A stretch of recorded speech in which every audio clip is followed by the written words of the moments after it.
So for this job I've bought a Koyo bearing set.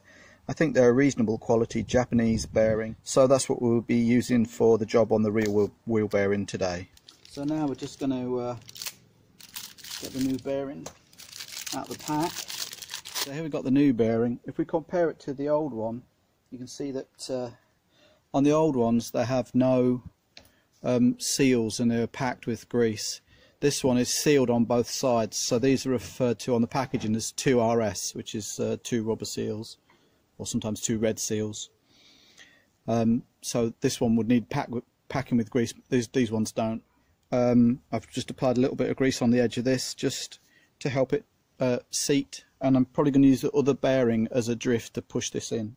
So I've fitted the bearing in the sprocket carrier, and I made a little drift out of a piece of wood. I shaped it to be pretty much the same shape as the edge of the bearing, and then I just used that like this, just a quarter like this, and drifted it in that way. The idea of using the old bearing was a stupid idea really, because obviously it starts to drift in itself. So now we just have to refit the old circlip. I'm reusing the circlip. I just smeared it in a bit of grease for protection against corrosion and what have you. So just got to fit that back in. So now I've just got to fit the new seal, rubber seal. It's quite a tight fit, so to get it started you need a little bit of pressure to get it started, and then have to drift it in.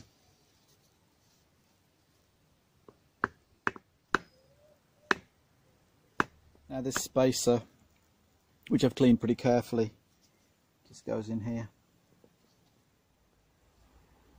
So these are the inside faces of the old bearings that were in there, I think. Unfortunately, with it being now it's getting a little late in the day, I may not have the daylight to show you all this, but the process is simple enough. You take the new bearings and you drift them in with something that's that presses on the outer race. You don't want to push on the inner race, so you find a drift that sits neatly on there, and then again very gently tap. So you can see it's grubby in there, so I'll clean it up anyway and see how we go. And if I have the daylight I'll show you it all, but if I run out of daylight, I think you've got the drift of how we do it. Well, I've retired indoors to finish the job off, and it looks like I'm going to need to clean up this spacer, which is a bit corroded, and this disc here is a bit knocked about as well, although it does only act as just sort of shields the bearing face a little bit. But we better clean this up, I think, before we put it back. So I've just cleaned this spacer up with this product, ACF 50, which I swear by. It's about 14 quid a tin last time I paid for a tin like this, but it's really good for holding back corrosion.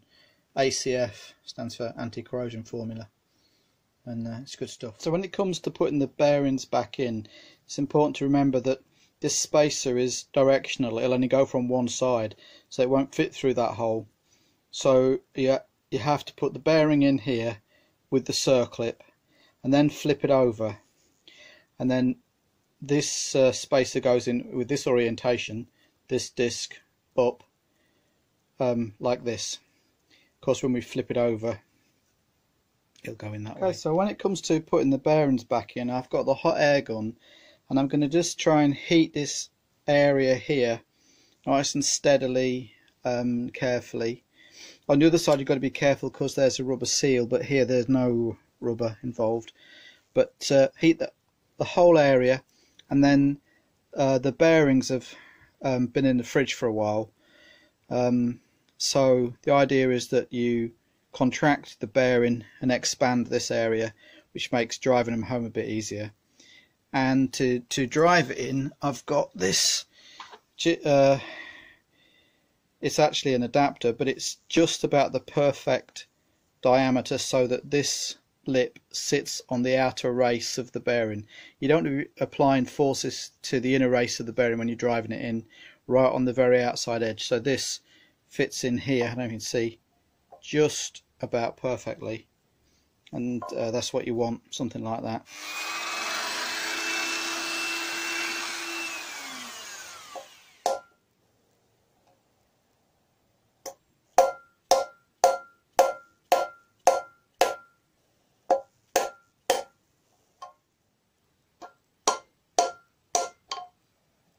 So this now is seated. You can feel it stops yielding to the blow, and just, you know, the tone of the hammer blow changes, and then you can see that the bearing is seated right where the circlip's got to go. So just got to put the circlip in now.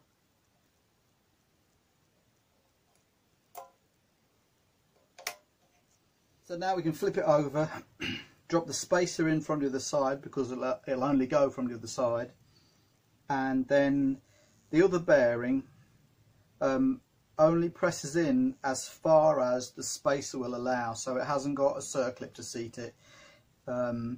It just goes down onto the spacer.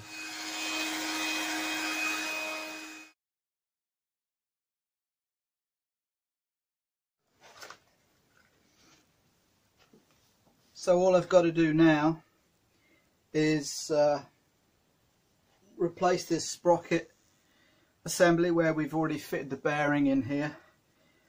Fit that back in, and then there's a rubber seal to fit on the other side, and then it's the wheel back in the bike, and hopefully happy days.